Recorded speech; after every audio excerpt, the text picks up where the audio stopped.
Friends, એકવાર આ રીતે બનાવશો ને જો રસિયા મુઠિયા, તો અંદરથી એકદમ સોફ્ટ, એકદમ મજા આવે એવા બનશે. વેજીટેબલના બનાવ્યા છે, ગાજર ને દૂધી ને એ નાખીને. જે પણ વેજીટેબલ નાખવા હોય ને એ બધા નાખીને બનાવી શકાય. તો શરૂ કરીએ. તો ફ્રેન્ડ્સ, હું છું દીપ્તિ. દીપ્તિઝ રસોઈ ગુજરાતીમાં આપ સૌનું સ્વાગત છે. મારી ચેનલને જો હજી સુધી સબસ્ક્રાઈબ ના કરી હોય તો પ્લીઝ કરી લેજો. અવારનવાર સરસ સરસ વિડીયોઝ હું આપતી જ રહું છું. કટકો એક દૂધીનો અને એક ગાજર એમ મેં લઈ લીધા છે. બંનેને સરસ રીતે ધોઈ, છોલી અને ખમણી લીધા છે. દૂધીમાંથી પાણી બહુ જ છૂટે છે. થોડું પણ મીઠું ને એ ઉમેરીએ ને એટલે ખૂબ પાણી છૂટે. ઘણા લોકો એ પાણી કાઢી નાખતા હોય છે, પણ ના, આપણે એમાંથી જ લોટ બાંધશું અને તમારા પણ મુઠિયા એકદમ સોફ્ટ સ્પોન્જી થશે. તો બંનેને મેં મોટી જાળીથી એકદમ સરસ રીતે ખમણી લીધા છે. ખમણાઈ જાય એટલે એમાં આપણે બધા મસાલા કરશું. ફ્રેન્ડ્સ, તમે આમાં કયા કયા વેજીટેબલ્સ નાખો છો કમેન્ટ કરીને જરૂરથી જણાવશો. વિડીયો પૂરો જોશો મિત્રો. જો પૂરો નહીં જુઓ તો ટિપ્સ મિસ કરશો, અને મિસ કરશો તો તમારી વેરાયટી આટલી સરસ રીતે નહીં બને. તો વિડીયો પૂરો જોવાનું ચૂકતા નહીં. ચાલો, અહીંયા મારે આ બે વસ્તુ ખમણાઈ ગઈ છે.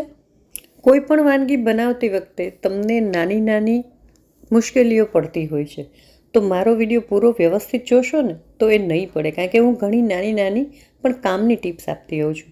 હવે અહીં થોડાક મેથીના પાન લઈ લીધા છે, જે મેં સુધારી, ધોઈ અને આમાં નાખ્યા છે. કોરા કરી લેવાના છે ગળણામાં કાઢીને. પાણી બિલકુલ નથી જવા દેવાનું. હવે 1 ચમચી તેલ નાખીશું. તેલની ઉપર જ ચપટી સોડા નાખી દઈશું. એટલે તેલ સાથે કાં તમે મેળવીને નાખી દો, અથવા તો આ રીતે તેલની ઉપર નાખી દો, પણ સાવ જરાક ચપટી જ સોડા નાખવાનો છે. જરાય એનો ટેસ્ટ પણ નહીં આવે અને એકદમ સોફ્ટ થશે મુઠિયા, સ્પોન્જી થશે. સ્વાદ પ્રમાણે મીઠું નાખી દઈશું, હળદર નાખી દઈશું, લાલ મરચું પાવડર નાખી દઈશું, ધાણા જીરું પાવડર, ગરમ મસાલો, સાથે જ એક લીલું મરચું ઝીણું સમારીને હું નાખી દઈશ. આદું, મરચાં, લસણ તમને જે ગમે ને એ તમે આમાં નાખી શકો.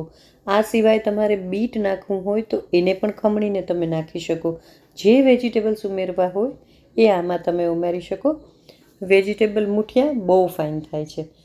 થોડુંક આદું ખમણીને નાખી દીધું છે મેં. ચપટી અજમો નાખી દઈશ એટલે આપણે મુઠિયા પચવામાં હળવા રહે. બહુ નહીં, બસ ચપટી નાખી દઈશું. મસાલાનું તો એવું છે ફ્રેન્ડ્સ કે તમને જે આમાં ભાવતા હોય એ તમે નાખી શકો, ન ભાવતા હોય સ્કીપ કરી શકો. થોડીક અહીંયા હું ખાંડ નાખી દઈશ.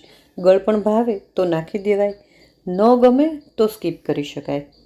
ઘેર કોઈ પણ વસ્તુ બનાવવાના ફાયદા એ જ હોય છે કે આપણને ગમતી વસ્તુ નાખીએ, ન ગમતી વસ્તુ કાઢી નાખી શકીએ.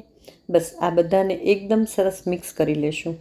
મસાલો એકદમ સરસ ચોળી અને મિક્સ કરવાનો છે, એટલે એનું જેટલું પાણી હશે ને એ બધું જ છૂટી જશે. હવે જે આપણે આ મસાલો રેડી કર્યો ને એના ઉપરથી આપણે લોટ ઉમેરવાનો છે. ઘઉંનો લોટ ઉમેરો તો સાથે થોડી સોજી એટલે કે રવો નાખી દેવાનો. મેં અહીં ભાખરીનો લોટ અને ચણાનો લોટ એમ 2 લોટ લીધા છે. આમાં બાજરાનો લોટ, જુવારનો લોટ એ પણ તમે ઉમેરી શકો.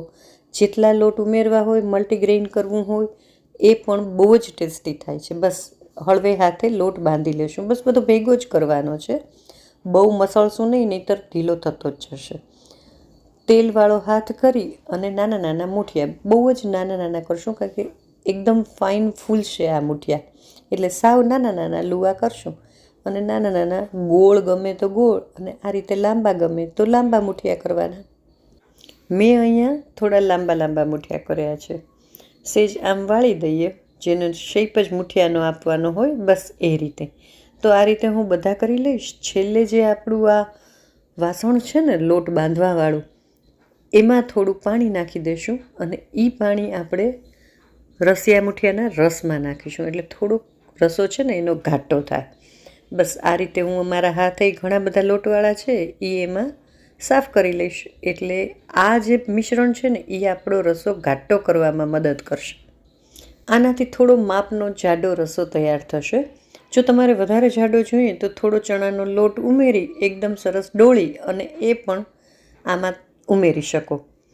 થોડોક જ અમસ્તો 1 થી 1.5 ચમચી જેટલો ચણાનો લોટ લેવાનો, આ રીતે એકદમ ફાઇન પાણીમાં મિક્સ કરી દેવાનો. તમારો એકદમ સરસ જાડો રસો થશે.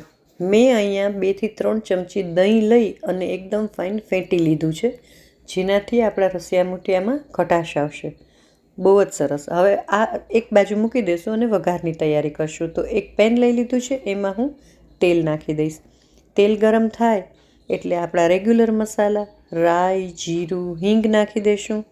આખું સૂકું લાલ મરચું નાખવું હોય તો એ, તજ, લવિંગ, લીમડો જે પણ તમને વઘારમાં ગમે ને એ બધું નાખી શકાય.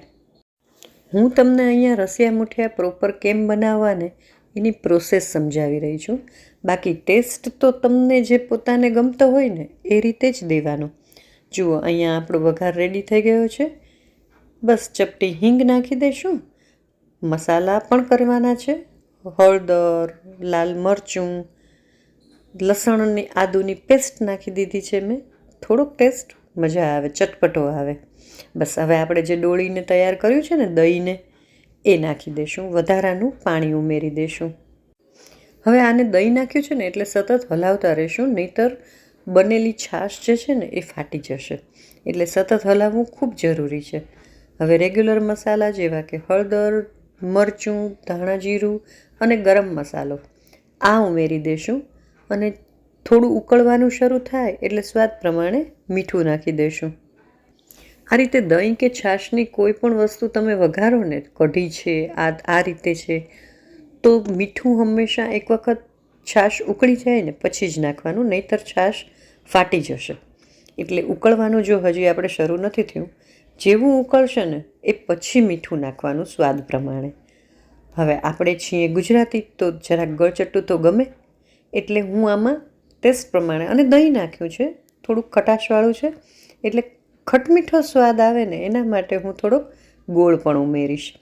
તમને ગમે તો ગોળ, ખાંડ જે પણ ગમે એ ઉમેરી શકો, નહીંતર સ્કીપ પણ કરી શકાય. જુઓ, હવે ઉકળવાનું બહુ ફાઇન શરૂ થઈ ગયું એટલે મેં સ્વાદ પ્રમાણે મીઠું નાખી દીધું છે. મેં અહીંયા આ રીતે ગળાશ માટે ગોળ નાખ્યો છે. હવે એકદમ ફાઇન હલાવી લેશું. ગોળ પણ ઓગળી જાય, મીઠું અને બધા જ સ્વાદ એકદમ સરસ ભળી જાય. પછી ધીમે ધીમે આપણે, જો રસો પણ થોડો થોડો ઘાટો થવા માંડ્યો છે, પછી આપણે એમાં મૂઠિયા નાખવાનું શરૂ કરશું. ધીમે ધીમે 1, 2 એવી રીતના મૂઠિયા નાખીએ અને બધા જ ઉકળવા માંડે એટલે ખૂબ સરસ નાખતા જશું. પછી એને 10 મિનિટ સુધી હલાવતા રહી અને ઉકાળવાનું છે. વચ્ચે વચ્ચે ઢાંકતા પણ જશું એટલે આપણા મૂઠિયા બફાતા પણ જશે. અત્યારે જે તમે સાઇઝ જોઈતી મૂઠિયાની, તમે છેલ્લે જોશો ને ડબલ થઈ ગયા હશે સાઇઝમાં. એકદમ ફાઇન મોટા થઈ જાય છે. જુઓ, વચ્ચે આ રીતે છે ને બાફે, એના માટે આપણે ઢાંકણું ઢાંકવાનું જરૂરી છે. જુઓ, તમે સાઇઝ જોઈ મૂઠિયાની, થઈ ગઈ છે ને ડબલ. એકદમ મસ્ત મૂઠિયા બન્યા છે. રસો પણ બહુ ફાઇન ઘાટો થઈ ગયો છે. તમને લગભગ 10 મિનિટ તો ઉકાળવાનું જ છે.